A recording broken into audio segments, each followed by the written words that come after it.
Shalom shalom ndabaramukije mu izina ry'umwami wacu Yesu Kristo abariko bakurikirana ibiganiro bica kuri Imamba TV. Ni Papa Tete muri kumwe muri kino kiganiro. No munsi ndafise umutumire twoganira ku kintu gikomeye cyane kiraba twiga abakristo kiba abantu bamaze kumenya Imana. Nizeye ko uno mwanya kino kiganiro tuza kubabera umugisha kandi Imana ikadushoboza ugatahura ico Imana igomba ku buzima bwawe n'ico ukora. Nagomba mbeko tuganira ku cibo cyo no munsi umutumire ndamubereke anabaramutse anabibwira. Murakoze cyane kubona mumpaye kaze hano mu kiganiro ca Imamba TV. Ndanezerewe cyane kuko nibako ngiriwe n'Imana. Rero ku mazina nitwa Emile Ndayikengurukiye, nkaba sanzwe ndi umukristo. Rero ndanezerewe cyane kubona Imana yanteye iteka kugira ngo nshobore kubana namwe kuri uyu munsi. Ngira ngo tugiye guteramana, turaza kuganira ibitari bike. Imana data wa twese ibahezagire. Urakoze cyane gose Bwana Emile, ndagushimiye ko witavye ubutumire bwacu kuno munsi. Uno munsi dufite ikiganiro n'urufatiro sije no munsi tifuza kuganira ko ivuga ngo mu gihe imfatiro z'umugorotsi zisambutse yokora iki. Bibiliya itubwira yuko umugorotsi azabeshwa no kwizera kwiwe, ariko no munsi yo kuvugana mbere ko kwizera kutaraza rigiye muri uwo mwanya imfatiro zasambutse, imfatiro za mafaranga, imfatiro za kazi, imfatiro z'abantu mu muryango wari wizigiye, imfatiro z'amagara yawe, imfatiro z'ibintu wari wubatseko byose bigasambuka. Wewe mu Kristo wokora iki? Ikwacu no munsi icyo tuganirako ni iki? Mbega wo kwiyakira canke wo kwivyukiranya? Wo kwiyakira canke wo kwivyukiranya? Rero umutumire wacu Emile aza kudufasha gutora hamwe umugoroti umukristo abe n'ikibazo mbega yogenza gute, yo kwiyakira canke yo kwivyukiranya. Umwanya ni gwawe mutumire wacu. Murakoze cyane, murakoze kuri iki kibazo mumbajije. Turiko turacumva ni kibazo novuga ko ari kibazo kiraba abantu benshi, kubera muvuze ngo imfatiro z'umugororotsi zisenye yokora iki, yo kwiyakira canke yo kwivyukiranya. Ibi ni ibintu biraba abantu benshi cyane kandi twese, kuko murabona mu buzima tubayemwo, ubuzima tubayemwo nta muntu adahura n'ikibazo. Ibibazo birahari kandi burya uko nasanze ibibazo bimeze, abantu twebwe ubonye umuntu kanaka ari mu kibazo, hari aho ugerageza kubona ngo kijya kibazo kimeze uku canke kimeze uku, gifise uburemere bungana uku canke uku, mugahajya uburemere bw'ikibazo bumenywa na nyeneco. Nyene ikibazo ni wabona uburemere bwacu uko buba bungana nuko buba bumeze. Kuko hari gihe wewe ucitegereza ukabona umenga ni ikintu gisanzwe, muga wewe yagerageza kuraba ico kibazo arimwo akabona ni kibazo cyotuma anasara mu mutwe, anaturubura mu mutwe bivanye no kuntu akibona, muga wewe wakirabi inyuma ukabona umenga birasanzwe. Rero ubwa mbere na mbere ico nobwira abantu bariko baradukwirikirana babanze batahure yuko ibi tugeze kuri kesiyo y'ikibazo canke iki kintu turiko turavugana cy'ibibazo canke bigeragezo, mu yandi majambo abakristo niyo mvugo dukunda gukoresha y'ibigeragezo. Tugeze mu kigeragezo, aha n'ahantu hakomeye cyane kuko ni ibintu duhurira ko turi benshi. Rero mu majambo make mwambajije ikibazo uti wo kwivyukiranya canke wo kwiyakira. Jewe ukuntu ngira nakira iki kintu canke ngomba mfashe abantu bariko baradukwirikirana, kintu ngomba kuvuga, tuvuze kwiyakira tukavuga kwivyukiranya, sinumva ko ari ibintu bibiri wokora kimwe ukareka ikindi.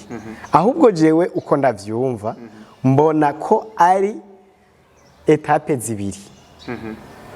Kuko ikibazo kiraje ngico murahuye naco, kandi iki kibazo kirinze kigusaba kwivyukiranya ni kibazo urumva kiba cakuryamitse, kiba cagushikanya ahantu nawe ubona vraiment ko abantu bose babibonye kuko hari ikibazo ubamwo ugashika mu bantu ukamenga ntacu cambariye ukamenga ni bibazo nyene abantu bose bakibonye ukamenga nta muntu azosubira kukwita umuntu wavuye mu bantu muri iki gihe rero navuze ko nobivuga nka etape zibiri canke amasema abiri umuntu aba akwiye guca intambuko zibiri umuntu aba akwiye gucako sinobifata ko woreka kimuka ugatora ikindi ubwa mbere na mbere uhuye n'ikibazo ikintu ca mbere woherako muri ibi bibiri wambwiye kwiyakira no kwigumya bambe no kwivyukiranya ikintu ca mbere gikomeye wobanza gukora no kwiyakira wewe nyene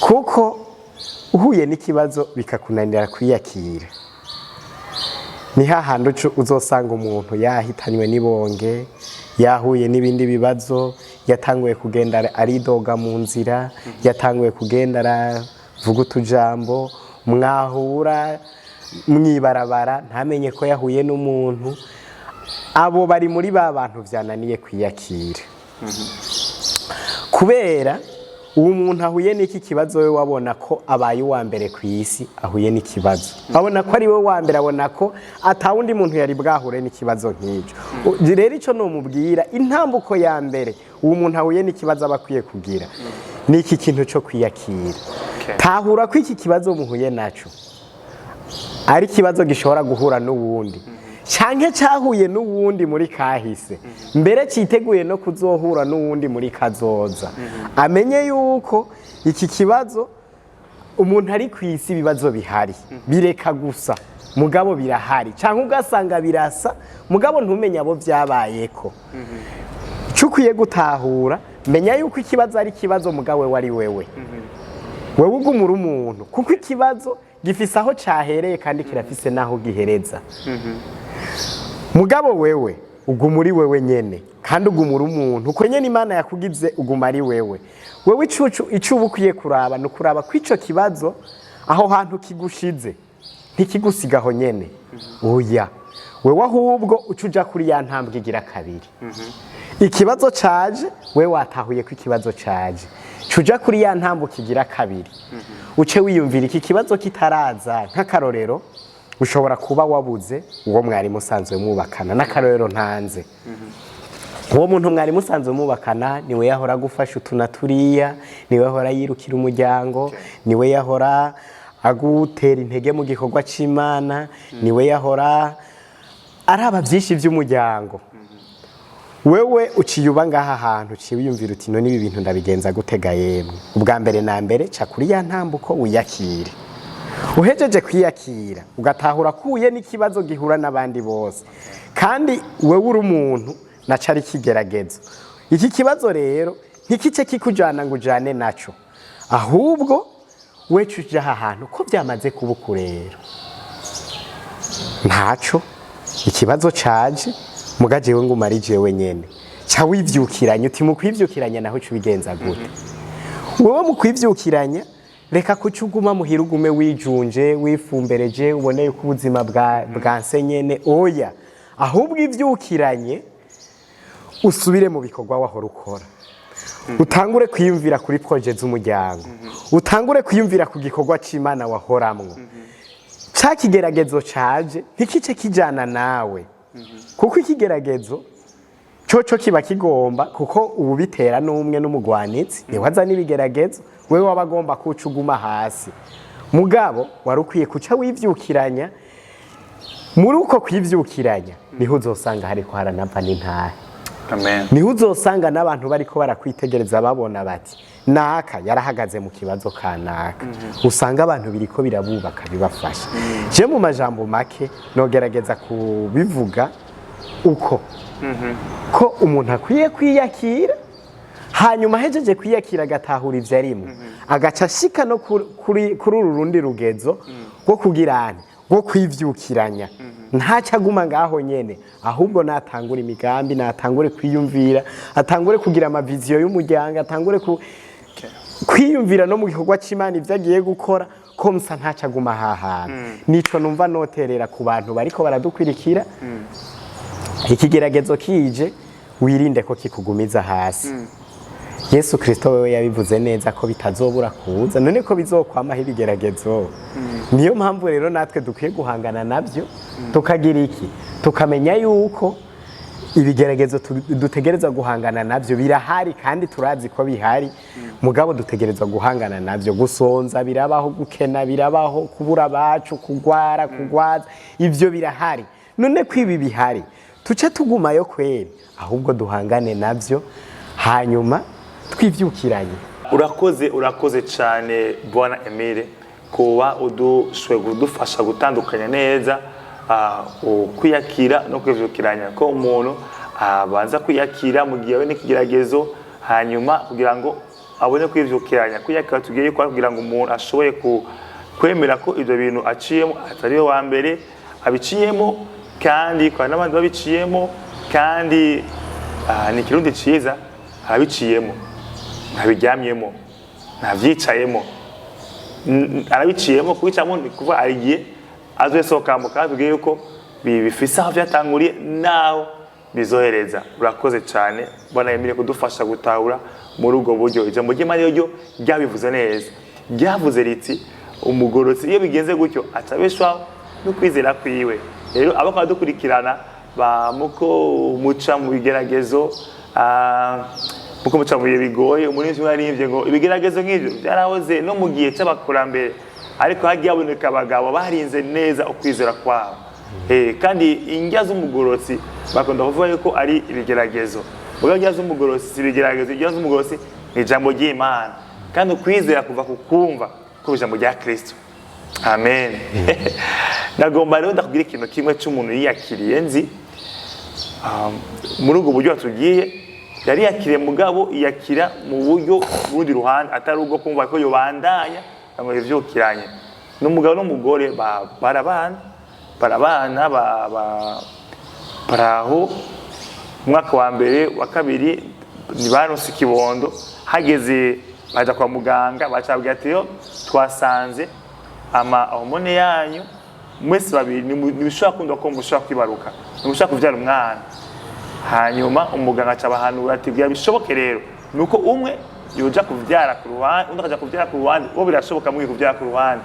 Mugabo mu babiri turavyo twiyize ni mushobora kuvyara umwana. Ico gihe Bwana Emile byarabagoye cyane, basabahitamo kuja kwivuza. Basabivuza imyaka ishika 10 bivuza, kandi mu bitaro byiza ko bafise n'uburyo, ariko ntibyashoboye ku gico bitanze. Biyumvira gutora umwana mu irerero w'imfuvyi, nabyo ntibabishima. Biyumvira kuzana mu muryango, nabyo babishima, kandi bose bari imfura, ni imfura mu miryango yabo, no mu papa na mama bose bari imfura. Rero muri uwo mwanya baca bahitamo kwiyakira muno buryo. Baca bashinga ikigandaro, bishingira ikigandaro cy'amezi 2 barira. Twabibereye icyo gandaro cyaraheze, akiri igihe cyaraheze, bambwira ati twaragandariye abana Imana itaduhaye. Kandi baca abantu bati Papa Teddy musuzano rishasha Bibiliya yaratukibagiye, ituvuga rimwe ryonyene mu gihe ca Elizabeth na Zakariya baronka umwana. Bibiliya yaratukibagiye. Paulo ntiyatuvuzeko, kandi Umwami Yesu ntiyatuvuzeko, Petero ntiyatuvuzeko. Abantu rero babona umenga twizera kandi tuzi no gusenga kumutege n'ivyaha. Ubu twege twariyakiriye. Murakoze cyane kuri iki kibazo mumbajije cy'iyi nkuru yashikiye aba bantu canke ikayashikiye aba bantu. Uri kuravyumva ku bantu twaremwe n'Imana kandi bafise umubiri, urumva ko ari ikintu kibabaje, kuko bashitse kuri dogere ya kurere cyane. Ariko nabo nogira ico ndabavuzeko. Nababwiye za ntambuko, mwari mwambwiye ko notoramwo kimwe, muga ndababwira nti ni ntambuko. Utangura kwiyakira hanyuma ukivyukiranya. Aba bantu rero urumva gushika uno munsi bari ngaha, barahebuye ivyabo ko ata kintu na kimwe gishoboka. Barumva yuko ataco bari buhindure. Urumva muri make baragize n'ikigandaro barabona yuko vyabaye. Mu majambo make jewe ngomba nishure nk'umukristo kuri iki kibazo canke mfashe aba bantu. Ngira ico ndabafashije uko ndavyumva mu mutima wanje. Aba bantu urumva barahuye n'ikigeragezo, kandi ikigeragezo si ukuvuga ngo nibo bavyikoreye, kandi Imana yarabaremye kandi ibarema mu bwigenge bwayo, nongere ko niki ibarema no mu rukundo rwayo aba bantu, kandi twese twaremwe nayo, kandi twese yaturemye ikoresheje urukundo rwayo. Nta kintu na kimwe natanze kugira ngo nisange meze uku nyene ndi, nisange mfise ubu bwenge mfise, nisange ivyo mfise bijya nyene. Nta kintu na kimwe natanze, n'ubuntu Imana yangiriye kandi n'urukundo rwayo. Aba bantu rero nkuko natanguye ndabivuga, uri kuravyumva urumva ko iki kintu cababaye ko ni ikintu kibabaje. Ariko kandi wambwiye ko biyakiriye. Jewe ngerageje kumviriza, aba bantu ntabwo bariyakira, ntibarashika kuri dogere yo kwiyakira. Canke uwundi mwanya, ikindi gihe naco, hari igihe numva novuga nti aba bantu bararenganye dogere yo kwiyakira. Kubera aba bantu bamaze kumenya ko amahormone y'abatabakundira ko bibaruka, barabimenye, baragiye ku baganga barabibabwiye. Kara akaryo keza ko kwicarana bakaganira ati none ko iki kintu kibaye uko kuri twebwe, ni ikintu nitwe twenyene kibayeko. Aho ndi kuri ya stade ya mbere yo kwiyakira, nitwe twebwe ba mbere kibayeko. Ko kibaye uko none ubuzima buca buhagarara? Ko kibaye uko iki kintu hari ico kitugira? Aba bantu bakabanza bakiyumvira kuri iyi kayi bashikiye.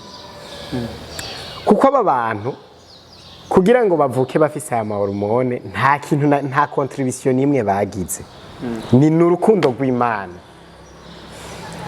Rero aba bantu nkaca ndababwira iki? Inyishu yonyene numva no babwira, inyishu numva no babwira ndanabatekerera. Ubwa mbere na mbere babanze batahure ko Imana ibakunda. Iki nico kintu ca mbere numva no babwira, babanze batahure ko Imana ibakunda. Uti gute? Aba bantu bafise ubwenge, kuko wanambwiye ko baganiriye nawe, kandi uri kurumva amajambo bakubwiye n'abantu biyumvira. Imana yabahaye kubaho, Imana ikirazira bahuza, kandi kugira ngo inabahuze n'urukundo rwayo navyo nyene. Kuko ikimenyamenya aba bantu bariho, mugabo hari habo bangana batakiri. Aba bantu barahemuka impemu z'abazima, mugabo hari abandi bari mu yandi maka adasa nayo. Kandi aba bantu hamwe bofata akanya bakagendagenda mu bandi bantu canke bakayaga n'abandi bantu, bazosanga hari abandi bantu bafise ibindi bibazo bifise iyindi sura itandukanye n'ivyo vy'iwabo. Kandi bagiye kubiraba, hari n'igihe bashobora kuzosanga ico kibazo ca bagenzi babo umenga kirakomeye gusumba ico ciwabo. Muga ingorane dufise abantu kenshi, hari igihe dukunda kubona ko ikibazo ciwacu ari co gikomeye gusumba ic'abandi. Akarero nshobora gutanga k'umuntu yiyakiriye, ni kahisa niyo, muga we ndiko ndumva ukuntu yavyakiriye, ndumva ko bimuhaye amahoro. Nubwo uwo mutwaro awufise, nubwo uwo mutwaro uri muri we, ndabona ko yakiriye iyo situation. N'umuntu umwe atavyaye abana, mugabo wewe sinibaza numwe muri bo asanzwe atibaruka, numwe muri uwo muryango asanzwe atibaruka asanzwe afise ikibazo c'amagara yiwe hanyuma bamaze kubibona uko bagasanga ntibikunda ko bashobora kwibaruka baciye bafata ikiyago baraganira n'umushinga ntahe wiwe baca bihihangiro bati ko twebwe dusanzwe tutibaruka kandi akaba ari ukunyene Imana yabigize jewe sindaguhohotera numwe muri bo jewe reka ndavyakira ukunyene jewe naramaze kwiyemeza ko tuzobana gushika kugufa kwacu uwundi nawe ati je nanje ko bimeze uko ntawuzi icatumye Imana ibigenza uko jewe ngira mfata akanya ndondera amafaranga ko Imana yampaye akazi ndondera amafaranga jewe ngira ntangure uko ukwezi gutashe yama yaguze varize 2 canke 3 zuzuye impuzu z'abana akaca agenda mu bitaro kanaka agahereza abana bavutse abavyeyi bavyaye badafise ico bifashisha akaca akabahereza uko ukwezi kutasha akama bigiruka bamwe muri ba bantu yakorera ico ciza niho bamusaba bati nta kuntu muri ba bana yafasha nta kuntu twoguha umwana uwa mbere arabimusaba n'uwa kabiri arabimusaba mugabo hashobora kuba harimwo abo yisabiye wenyene abo bantu barakira ico kibazo baca bigira inama yo kurondera kazoza ku muryango kandi atabana bakuye mu nda yabo urumva bamaze kwakira ikibazo mugabo bagira bivyukiranye kandi baca bafata umugambi wo kugirane wo kurondera kazoza ku muryango bafata ko twe turafise umuryango babana aca barabafasha baba iwabo nyene nk'abana kugeza aho bashitse kuri dogere babahamagara papa naka mama naka umwe muri babana babavyeyi baravyakira neza kuko umuntu bitakunze ko yiyakira uhirahiye ukaja kumuhamagara ngo ni papa wa naka atari umwana yikuriye mu nda umenga wo buri kugirante umenga wo buriko uramukomeretsa mu gisebe yarafise mugabo bo kubera bari basanzwe biyakiriye barumva ko Imana yabahaye umuryango barumva ko bagira ibibakwera idasanzwe baca bakira abo bana barageze ku rugezo rwaho batorana muri uwo muryango kwabo bantu ntibakiriho batorana muri uwo muryango kandi abo bana kugeza n'uno munsi bazi ko ari abo kuri uwo muntu kandi babayeho mu buzima bwiza ari nayo mpamvu rero nobabwira aba bantu je nobabwira bamenye urukundo rw'Imana bakunda kuba babaye hatakibondo bafise ntibace babona ngo mwisezerano rya kera Imana ntiyatwibutse muri rishasha Yesu ntaco yatuvuze ko ntaki ahubwo byose bikoranirijwe mu rukundo rw'Imana mbega kubera iki ahubwo nshingira ko ndakubwira iyindi ka nzi nyene yoyo ni ya hafi mbere wanashima nzi yabaye mu muryango hafi n'umupapa n'umumama bari baravye abana nk'abandi bose bavyara abana 5 bavye abana 5 abo bana sinzi ikibazo bahuye naco bose bagwarira rimwe 3 baca bapfa no munsi 2 baca bapfa nk'ejo bavuye guhamba 3 basanga abandi 2 bahejeje gupfa nabo nyene bashira mu masanduku baca abavuye guhamba ba mbere baja guhamba abandi ubu muvyeyi nta mwana yasuye kuronka ntibasuye kuronka abandi bana none tuciye duhitana wa wundi atigeze abona umwana n'umwe tugahitana n'uwunye yababuze yarababonye bari ngaha uno munsi ari ngaha azi yuko yigeze kuronka ikibono mugu no munsi abayeho nk'ukigeze aronka umwana muravyumva ubashize hamwe aba bantu 2 hariho umwe yoca avuga ati bimeze uko uwundi akavuga ati bimeze uko ntitwovuga ngo ikibazo gikomeye ni iki kuri ubu canke ngo ni iki kuri uyu kuko navuze kuva ngitangura ikibazo kiba kinini sero y'uwo kiriko kirabako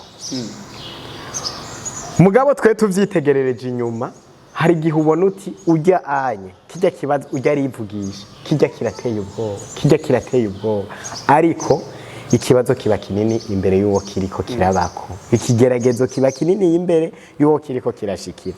Niyo mpamvu rero no babwira aba bantu, yaba ubu yabavyaye akaca babura, yaba ubu atabafise, yaba n'ubutigeze, hari n'ubutigeze aronka n'uwo bubakana, ata n'icizere afise yuko abo bana bazo yanasaziye iwabo no munsi. Ariko byose bikoranirije hamwe mu rukundo rw'Imana. Abo bantu bose ico nzi ntakekeranya nshingira intahe nobwira n'abo bantu naho twoba duhuye bamenye ko urukundo rw'Imana rwama rugaragara kuri bo. Igihe cyose urukundo rw'Imana rwama ruri urukundo rw'Imana, abo bantu Imana irabakunda kandi irabitwararika. Kandi ikirengeye ivyo mbere wanashima, erega sinonabirandisha kubera iki? Uru rukundo rw'Imana rutagira limite, rutagira karimbi, rufise gukora ibidasanzwe batokwiyumvira bobo. Amen. Baragandaye ngo nta bana twaronse, babona yuko nyene baragandaye, urumva baragiye mu kigandaro yuko nta bana baronse. Ariko urukundo rw'Imana, urukundo rw'Imana mesherezamwe rushobora kuzura n'uwapfuye. Urukundo rw'Imana none Lazaro ntiyazutse, erega siwe wenyene, erega nuno munsi nuko bitandikwa mu bitabo, erega n'ubu hariho abazuka bapfuye, hariho ab'Imana izura umuntu akabona ko agarukiye ahantu yari yapfuye nyene, yapfuye yashitseyo, mugagagirane Imana ikamwongera ubuzima agasubira guhemuka impwemu z'abazima. Imana iracabikora. Amen. Niyo mpamvu rero aba bantu ntobirandisha. Urukundo rw'Imana ntirugira karimbi. Haleluya. Urukundo rw'Imana nuno munsi ruracahari kuko Imana n'umuvyeyi, Imana n'umuvyeyi kandi iratwitwararika. Nico numva notekerera aba bantu uri mu kibazo, uri mu munezero, ikibanza cyose urimwo gumutahura ku rukundo rw'Imana ruguma kuri wewe. Amen. Imana iguma iri kumwe nawe kandi iguma ikwitwararika. Je nico kintu numva notekerera aba bantu bariko baradukwirikirana, n'ubundi wese yoba ari mu kibazo kimeze nk'ico, numva no mubwira ko urukundo rw'Imana ntirugira karimbi. Amen. Uko yakoze bitoya nuko ishobora gukora na bininiya. Amen. Nambu no munsi yakugaburiye kuko ingorane dufise hinge ndayibabwire n'abariko baradukurikirana mwese mutwumvirire. Abantu uko tumeze iyo duhuye n'ibigeragezo, akeshi tubona uburemere bw'ikigeragezo kiri imbere yacu, uburemere bw'ikigeragezo twarenganye cyo muri kahise ntitwigera tububona. Tumaze kurengana ikigeragezo cyari kiduhangayikishije, hakaza kandi gatoya imbere yacu, tubona ko ari ivyo biteye ubwoba kurusha. Nk'akarorero bajya abantu b'Abisirayeli, Imana yari ihejeje kubakorera ibidasanzwe muri Egiputa. Bariyo ibintu byose byabaye ku banyegiputa barabisha amasuku, abanyegiputa abana babo bagapfa, hakaba ibyago mu bantu b'abanyegiputa, murabibona ko ari ibyago 10. Mugabo mu Baheburayo ntihagire ikintu na kimwe kibamwo. Mugabo bagiye umwanya muto yabagashika imbere y'ikiyaga gitukura, bijya byose haciye hazi ikintu kirafuta mu mutwe, baribagira. Si ivyo gusa bamaze kujabuka ikiyaga gitukura, nageze mu bugaragwa, bimwe byo kujabuka ikiyaga gitukura vyahereye hajya nyene. Baciye batangura gusenga izindi mana batigeze kumenya, batangura kwibera mu bindi. Niyo mpamvu rero abantu niko tumeze, bijya byashikiye Abisirayeli nawe vyo gushikira. Abantu niko tumeze. Umuntu arashobora no munsi kuba yari afise ideni, par exemple amadeni arababaza cyane, ideni rirababaza, ugasanga umuntu ari mu ideni rya 5000 na karero ntanze, kubera azi umuntu arifitiye, ari umuntu ashobora kumumara amaza mu bantu, ari umuntu atukubahuka no kuraba mu maso, akamana wo nkuri imbere iri deni no gushima no girane, Imana ikacimufasha ayo mafaranga akaboneka. Mugabo ejo hakaca haza irindi deni risanzwe canke rirengeye, ugasanga ni igihumbi 10, sivyo? Mugabo ya Mana yamufasha kurengana ideni y'ibihumbi 5, akabona yuko igihumbi 10 itabishoboye. Urabyumva? Igihe rero uko tumeze abantu rero tubona ubunini bw'ikigeragezo dushikiriye. Niyo mpamvu rero no babwira menya urukundo rw'Imana ko rutagira limite. Tumenye kwiyakira, tumenye no kwivyukiranya. Imana ibahezagire. Amen, amen, amen, amen. Haleluya, haleluya.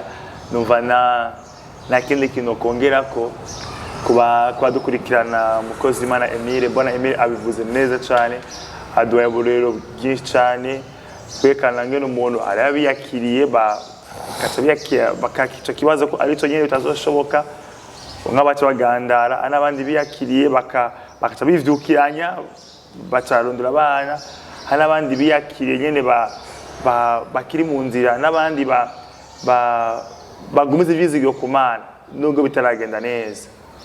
Imana ishimwe. Ariko aravuga nibutse undi mama we yagize kurongwa kuza no mushinga w'abahunga bakuze, ata kurongorwa yakivuzemo kare, mwegeze kwaza mu mugwi umwe, abati none baba bumuvuga abagize mariage, abo kwibarusa dutanga amahera, none abatazirongwa bobo ngo tutangira, none tugiye mutugira gute?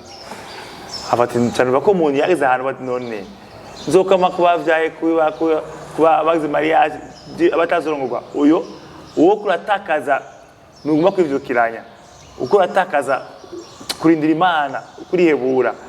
Ubundi yarongowe ku myaka hafi 58, 56 arongorwa n'umunani, akirongorwa avuga ati abantu bose nuzazovyara nibizokunda kavyara, ko nyene yarenganye imyaka menopause nyene by'abaganga bavuga yabirenganye 58 iragera inda ngiyo. Muganga mukikana mugira ati mu byo niyize wewe akisinda ataravyara, muganga aramugira ati umwe wo mugenzi nyene w'umuryango amugira ati mu byo nize wewe nushaka kuvyara, hamwe wo vyara diplome yanje ndayitabura kubera mu byo nize ivyo nabirimo. Egaciye ameza ngaye umugore iyo ngiyo ndamba 58 ans kwaraginda araja kuvyara, ageze kuvyara arashikayo tabitobaza wa muganga nyene yamugira uko no yari kwizamu. Agezeyo afata ibyo Apollo rero ni atari umwana aravyara umwana muganga arasohoka abwiye bari hanze bareke bamureke nyene ko umuntu nk'uyo bigitangaza abakristo bose barahaguruka gwerekeza ababito bafata izamu afata izamu agaba kwizamu ati ibyo Apollo rero yani yavyaye ivyigitangaza rero ivy'Imana nyene ayikati korose umwefimere azayirukanga ati muganga aciyenda biramunga aciye ngaho arukanga mugati tubone ngari ikindi kintu cyasigaye mu nda. Bwagarutse kubera umwana wa kabiri aramuvyara amushanga bati hagiye abandi bari kwizama ati wowe ni gitangaza ayikati korose efimere agakwa ati muganga rigatona ko ari ibintu bitaragenda neza. Agarutse kana ka gatatu Imana yamuhaye abana batatu icyarimwe. Rero sinzi diplome yayitabuye navyonzi, ariko Imana ni gitangaza. Ukiriyo ugihumeka igitangaza kirashoboka. Wewe ugwaye abaganga bavuze nyishumbi ibibazo nyishu yuko bitazoshoboka, yuko ari batari nyishumbi. Somvuka nyavuze yuko bambwiye ko mu mwaka umwe azoba yapfuye kubera kanseri bamubwiye. Ari mwaka imishazo yabenje byose bizoba byabaye nabi. Umwaka waraheze aragenda kwa muganga akwi treatment, abati muganga none ko je nafa cyose niko ndafa ati none nanye singo itu mudafa uko dafa nyene uwe kwanza imishatsi yanse kugenda n'inzara nizigenda ubwo mutumbi nkunguko none just nabyo mu byo niza nako umwaka umwe tazowumara. Uno munsi arapima agize kipimo byinshi cyane, maraso yiwe na kanseri kirimo na diabete n'umutima byose maraye mu kicici. Rero Imana yashoboye uwo kwaca mu bigeragezo, kwaca mu bintu bigoye biragoye cyane, ugumana kwizera kumara ryajambo twese ko twatanguriye ko mu gihe fatiro z'umugorozi sambutse umugorozi azobeshwaho no kwizera kwiwe. Mwarazagiwe cyane mukozi Imana. Nzi ko ari kindi kintu umva mutima wawe oba ugira akadukikana uteye intege abantu, hanyuma wewe ucofata umwanya wasengera usenge kugira ngo Uhoraho akomeze abantu bamenye yuko abantu hano ku isi nta muntu n'umwe adafise ikibazo. Ashaka ko utagifise umuti wawe ugasanga mu muryango wawe abagenzi bawe bafise ikibazo ukirukanaka bitagenda neza. Ibibazo birasumbana aho biba bigeze hose, ugihumeka ukiriyo igitangaza, inyishu irashoboka cyane. Amen, amen. Murakoze. Ikintu nashobora gutekerera abantu bariko baratwumviriza nuko twotahura ko umuntu wese yaremwe n'Imana. Umuntu ari munsi y'ijuru, ari kuri iyi si, turiko tugendera kuri iyi si, nuko twotahura ko ibibazo bibaho. Ibibazo bibaho, ibigeragezo bibaho, kandi umuntu ntacabona yuko ari we wenyene biriko bibako. Mumenye yuko ibi biriko biragushikira, n'ubundi biriko biramushikira, nubwo vyoba biriko bimushikira bifise iyindi sura, mugabo ibibaza birimwo. Kandi ikindi naco nuko abantu tutayaga canke ngo tuvugane, mugabo yaba tuvugana, aha abantu benshi bagenda ku mutima baratuntuye, bababaye, ugasanga ntibafise uwo bari bubibwire. Ariko numva no babwira, turakwiye nkuko twatanguye kubivuga, nkuko n'umuvukanyi wacu yadutumiye muri iki kiganiro, yabivuze ati inzitiro z'umugororotsi zishenywe yokora iki? Reka tubeshweho no kwizera Imana. Amen. Tubeshweho no kwizera Imana. Amen. No mu bigeragezo izera Imana ko ari urukundo, nkuko nanye ndabivuga. Izera Imana ko ari umuvyeyi. Izera Imana yuko ivyiyumviro twiyumvirako ntabwo ari ivyiyumviro vy'ivyago, ahubwo role y'Imana muri ibi bibazo tubamwe no kudushigikira, no kutugida, ikatwereka ukuntu twitwara, ukuntu twifata muri ibi bibazo. Ntitubone yuko rero twatakaye, ntitubone yuko ivyacu vyabaye, ahubwo tumenye yuko ejo hariho, kandi ejo hashoboka, kandi ejo hazoba hatandukanye n'uyu munsi. Amen. Nico dukwiye kubaho twama twizeye nk'abakristo, twizere ko Imana ari urukundo. Ngomba tuce tugira ko dusenga Imana, umuntu wese yoba ari mu kigeragezo ntabone ko vyarangiye. Oyaye, ivyukiranye nakaryo keza ko kwivyukiranya. Wivyukiranye umenye ko ejo bishoboka, hirya y'ejo bishoboka.